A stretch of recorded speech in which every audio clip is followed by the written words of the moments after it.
भारतीय संविधान की विशेषताएं। संविधान जीवन का वह मार्ग है जिसे राज्य ने अपने लिए अपनाया है। भारतीय संविधान बनाने के लिए 1946 में एक संविधान सभा का निर्वाचन किया गया था। इस संविधान निर्मात्री सभा के अध्यक्ष डॉक्टर राजेंद्र प्रसाद थे। संविधान सभा ने बाद में एक समिति का गठन किया और इसे लिखित रूप में संविधान का मसौदा प्रस्तुत करने की जिम्मेदारी सौंपी गई। इसी समिति का नाम प्रारूप समिति था। डॉक्टर भीमराव अंबेडकर इस प्रारूप समिति के अध्यक्ष बनाए गए। इस समिति ने लगातार 3 वर्ष तक परिश्रम करके देश के लिए संविधान का एक प्रारूप तैयार किया और 26 नवंबर 1949 को संविधान पर अध्यक्ष ने हस्ताक्षर कर दिए और यही संविधान हमारे देश में 26 जनवरी 1950 को लागू कर दिया गया। इसकी विशेषताओं में देखें तो संविधान की प्रस्तावना, संविधान में सबसे पहले एक प्रस्तावना दी गई है। संविधान की अन्य विशेषताओं का वर्णन करने से पहले उसकी प्रस्तावना का वर्णन करना आवश्यक है। इस प्रस्तावना में संविधान के आदर्शों एवं सिद्धांतों का संक्षेप में वर्णन किया गया है। प्रस्तावना को संविधान का सबसे महत्वपूर्ण अंग माना गया है। यह प्रस्तावना गरिमापूर्ण है, जो इस प्रकार है। हम भारत के लोग भारत को एक प्रभुत्व संपन्न लोकतंत्रात्मक समाजवादी धर्मनिरपेक्ष गणराज्य बनाने के लिए तथा उसके समस्त नागरिकों को सामाजिक, आर्थिक, राजनीतिक न्याय, अभिव्यक्ति, विश्वास, धर्म और उपासना की स्वतंत्रता, प्रतिष्ठा एवं अवसर की समानता प्राप्त कराने के लिए तथा इन सब व्यक्ति की गरिमा और राष्ट्र की एकता सुनिश्चित करने वाली बंधुता को बढ़ाने के लिए दृढ़ संकल्प होकर अपनी इस संविधान सभा में आज दिनांक 26 नवंबर 1949 को एतद द्वारा इस संविधान को अंगीकृत, अधिनियमित और आत्मार्पित करते हैं। इस प्रस्तावना के संबंध में यह महत्वपूर्ण है कि इसमें 2 शब्द समाजवादी और धर्मनिरपेक्ष आरंभ में नहीं थे। ये शब्द 42वें संशोधन के द्वारा 1976 में जोड़े गए। संप्रभु लोकतांत्रिक धर्मनिरपेक्ष समाजवादी गणराज्य। भारत के संविधान की प्रमुख विशेषता यही है कि इसे भारत की जनता ने स्वेच्छा से बनाया है। भारतीय संविधान में स्पष्ट रूप से यह घोषणा की गई है कि भारत का संविधान संपूर्ण प्रभुत्व संपन्न लोकतंत्रात्मक गणराज्य की व्यवस्था करता है। इसका अर्थ है कि भारत संप्रभु राष्ट्र होगा। वह आंतरिक तथा बाह्य दोनों रूप से संप्रभु होगा। साथ ही इसका यह अर्थ है कि भारत की शासन प्रणाली प्रजातांत्रिक होगी और इस व्यवस्था की अध्यक्षता में कोई राजा अथवा रानी नहीं करेगी, बल्कि एक निर्वाचित राष्ट्रपति करेगा। बाद में हमारे संविधान में 42वां संशोधन किया गया, जिसके अनुसार अब भारत को संप्रभु लोकतंत्रात्मक गणराज्य के स्थान पर संप्रभु लोकतंत्रात्मक समाजवादी धर्मनिरपेक्ष गणराज्य कहा जाता है। इस 42वें संविधान संशोधन के बाद अब भारत अधिकृत रूप से समाजवादी राज्य हो गया है और यह संवैधानिक रूप से धर्मनिरपेक्ष घोषित कर दिया गया है। दूसरे में देखें, जनता द्वारा बनाया गया संविधान। हमारा देश का संविधान एक संविधान सभा द्वारा बनाया गया है और इस संविधान सभा को जनता द्वारा निर्वाचित किया गया है। इस प्रकार यह संविधान अप्रत्यक्ष रूप से जनता द्वारा ही बनाया गया है। साथ ही संविधान को प्रस्तावना से पहले वाक्य से ही स्पष्ट किया जाता है कि भारत का संविधान जनता द्वारा निर्मित संविधान है। प्रस्तावना में कहा गया है, हम भारत के लोग भारत को एक संपूर्ण प्रभुत्व संपन्न लोकतंत्रात्मक समाजवादी धर्मनिरपेक्ष राज्य बनाने के लिए आज तारीख 26 नवंबर 1949 को इस अंगीकृत, अधिनियमित और आत्मार्पित करते हैं। इस प्रकार स्पष्ट है कि भारत का संविधान भारत के लोगों द्वारा बनाया गया है। तीसरे में देखें, लिखित संविधान। संविधान मुख्य रूप से 2 प्रकार के होते हैं, लिखित और अलिखित। ब्रिटेन का संविधान आज भी मूलतः दूसरी श्रेणी का है, अर्थात अलिखित है। ब्रिटेन के संविधान को पूरी तरह कभी नहीं बनाया गया, परंतु हमारा संविधान पूरी तरह एक लिखित संविधान है, जिसे संविधान सभा की प्रारूप समिति ने लिखकर तैयार किया था। यह बात अलग है कि प्रत्येक लिखित संविधान के साथ कुछ अलिखित परंपराएं भी चलने लगती है। भारत में उसका अपवाद कैसे हो सकता है? इन अलिखित परंपराओं के बाद भी मूलतः भारत का संविधान एक लिखित संविधान है। इसे एक निर्वाचित संविधान सभा ने बाकायदा बनाया है। चौथा, सबसे विस्तृत संविधान। संसार के सभी संविधानों की अपेक्षा भारत का संविधान सबसे विशाल एवं विस्तृत संविधान है। भारत के संविधान में जितने अनुच्छेद हैं उतने किसी भी देश के संविधान में नहीं है। भारतीय संविधान में कुल 395 अनुच्छेद है, जबकि अमेरिका के संविधान में 7, नेपाल के संविधान में 74, ऑस्ट्रेलिया के संविधान में 146 तथा कनाडा के संविधान में 147 अनुच्छेद हैं। भारत के संविधान को इतना विस्तृत बनाने की आवश्यकता पर डॉक्टर MP शर्मा ने बड़े सुंदर शब्दों में कहा है कि भारत की जटिल परिस्थितियों तथा भारतीय जनता की राजनीतिक अनुभवहीनता को दृष्टि में रखते हुए भारतीय संविधान के निर्माताओं ने यही उचित समझा है कि यह बातें सब स्पष्ट रूप से संविधान में रख दी जाए और कोई खतरा न उठाया जाए। संविधान की विशालता के बारे में कई महत्वपूर्ण तर्क दिए जाते हैं। एक तो यह है कि संविधान निर्माता जहां तक संभव हो प्रत्येक बात को साफ साफ लिखना चाहते थे ताकि बाद में विवाद न हो। दूसरा यह है कि संविधान में केवल संघीय सरकार का हित नहीं बल्कि राज्य सरकारों की शक्तियों का भी विशद वर्णन है, इसलिए भी संविधान की विशालता बढ़ गई। तीसरा, संविधान में अनेक ऐसी बातों का उल्लेख है जो प्रायः अन्य संविधान में नहीं पाई जाती, जैसे राज्य के नीति निर्देशक तत्व, चुनाव आयोग, महालेखा परीक्षक तथा महाधिवक्ता आदि। पांचवा देखें, धर्मनिरपेक्ष राज्य। भारत के संविधान ने स्पष्ट रूप से भारत को एक धर्मनिरपेक्ष राज्य घोषित किया है। 42वें संविधान संशोधन के पूर्व संविधान में यह नहीं लिखा जाता था कि भारत एक धर्मनिरपेक्ष राज्य है। तथापि संविधान का अध्ययन करने से यह स्पष्ट हुआ है कि भारत एक धर्मनिरपेक्ष राज्य है। संविधान के अनुसार सभी व्यक्तियों को अपनी इच्छा के अनुसार अपने धर्म का पालन करने की स्वतंत्रता रहेगी तथा शासन किसी भी धर्म में संप्रदाय के साथ भेदभाव का व्यवहार नहीं करेगा।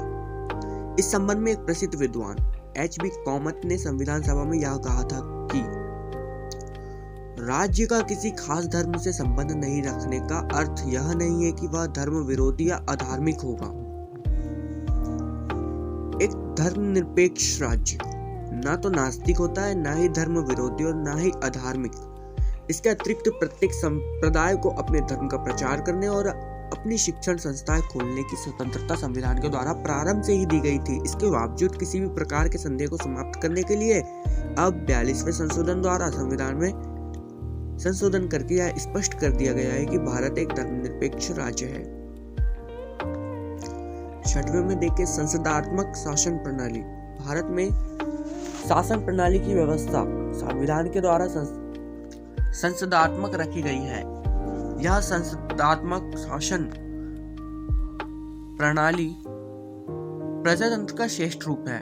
जैसे कि स्पष्ट है कि प्रजातंत्र दो प्रकार का होता है, अध्यक्षात्मक तथा संसदात्मक।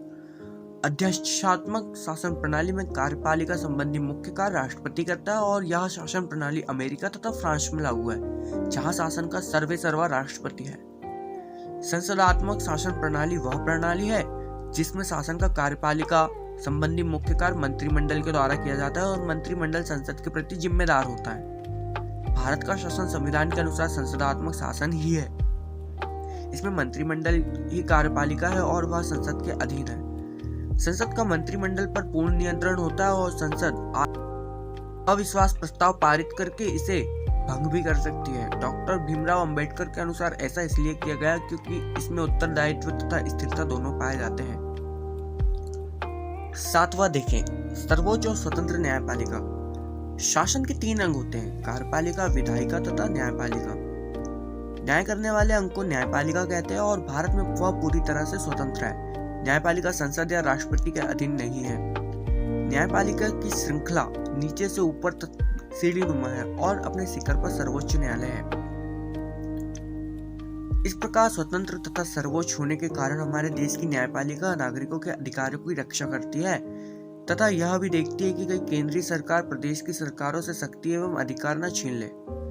यह सर्वोच्च न्यायालय संविधान की व्यवस्था करता है।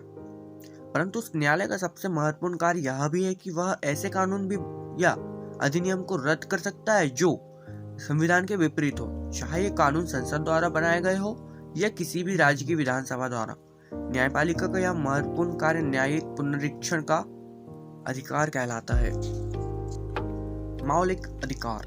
8वां, भारत के संविधान की सबसे महत्वपूर्ण विशेषता नागरिकों को मौलिक अधिकार प्रदान करना है।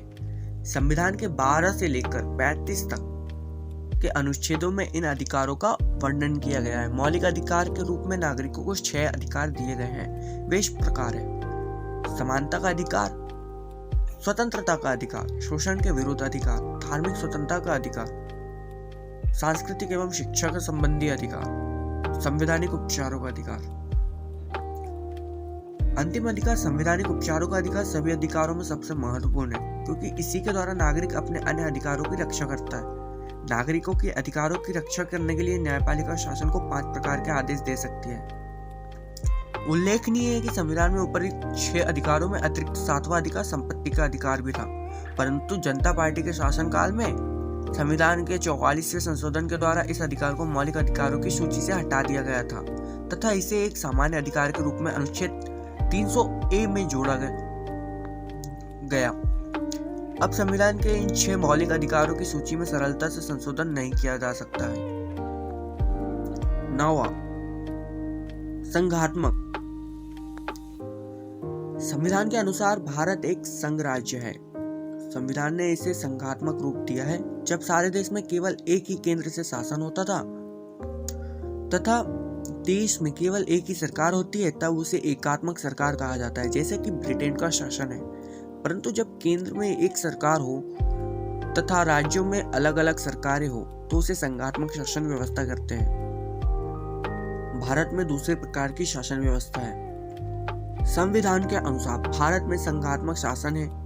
यहाँ केंद्रीय सरकार भी है और अलग अलग प्रकार प्रदेशों की अपनी अपनी सरकार भी है, और इन केंद्रीय तथा प्रांतीय सरकारों की भी शक्तियों का शानदार विभाजन किया गया है।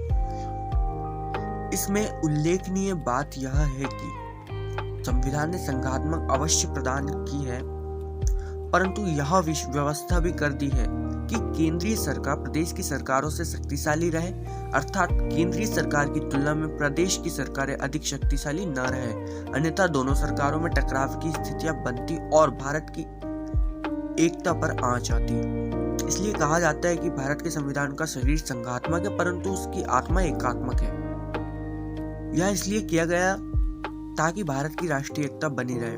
भारत की यह संघात्मक व्यवस्था अमेरिका, कनाडा या स्विस संविधान की नकल पर आधारित नहीं है, परंतु यह तो भारतीय परिस्थितियों के अनुसार एक मौलिक व्यवस्था है। सर्वोच्च न्यायालय के मुख्य न्यायाधीश श्री सुब्बा राव ने एक निर्णय में कहा था, संविधान सभा में परिश्रम से तैयार संविधान किसी पारंपरिक संघात्मक रूप का पालन नहीं करता। 10वां देखें, नीति निर्देशक तत्व। संविधान की महत्वपूर्ण विशेषताओं में से एक विशेषता उसमें नीति निर्देशक तत्वों का समावेश है। संसार के अधिकांश संविधान में इन नीति निर्देशक तत्वों का कोई उल्लेख नहीं किया गया। केवल आयरलैंड के संविधान में ही ये तत्व समाविष्ट है। संविधान के 4थे अध्याय में कुछ गांधीवादी, कुछ समाजवादी तथा कुछ उदारवादी सिद्धांतों का वर्णन किया गया। राज्य बच्चों को उनकी 14 वर्ष की आयु तक निःशुल्क शिक्षा और अनिवार्य शिक्षा देगा। संविधान बनाने वालों को यह आशा व्यक्त की गई कि शासन इन सिद्धांतों का पालन करने का प्रयत्न करेगा, परंतु मौलिक अधिकारों तथा नीति निर्देशक तत्वों में यह अंतर है कि इन तत्वों का पालन करना न्यायालय के लिए आवश्यक माना गया है या नहीं। परंतु मौलिक अधिकारों तथा नीति निर्देशक तत्वों में यह अंतर है कि इन तत्वों का पालन करना न्यायालय के लिए आवश्यक नहीं माना गया है। इसलिए कई विद्वानों की यह भी आलोचना है कि संविधान में नीति निर्देशक तत्वों में समावेश की आवश्यकता क्या थी, परंतु अब संविधान में जो 42वां संशोधन किया गया है उसके अनुसार नीति निर्देशक तत्वों के क्रियान्वयन में कोई मौलिक अधिकार बाधक नहीं होगा। राष्ट्रपति 11वां, औपचारिक शासनाध्यक्ष।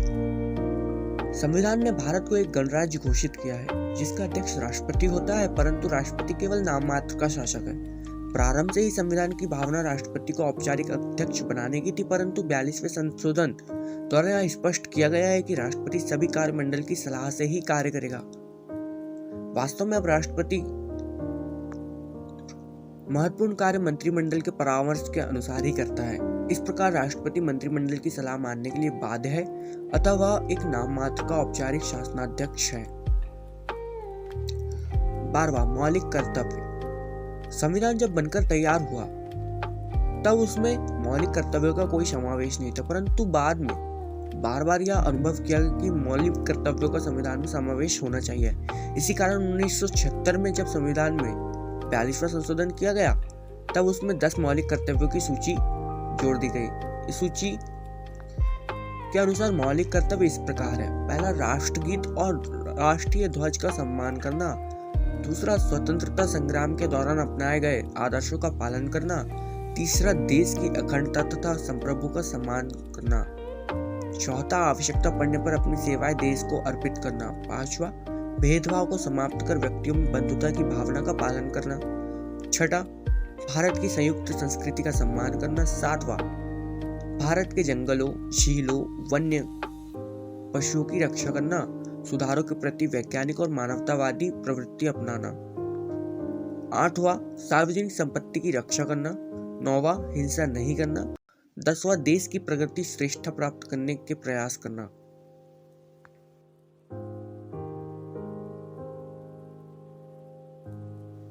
तेरहवीं विशेषता में देखें तो यह न अधिक लचीला और न ही अधिक कठोर संविधान।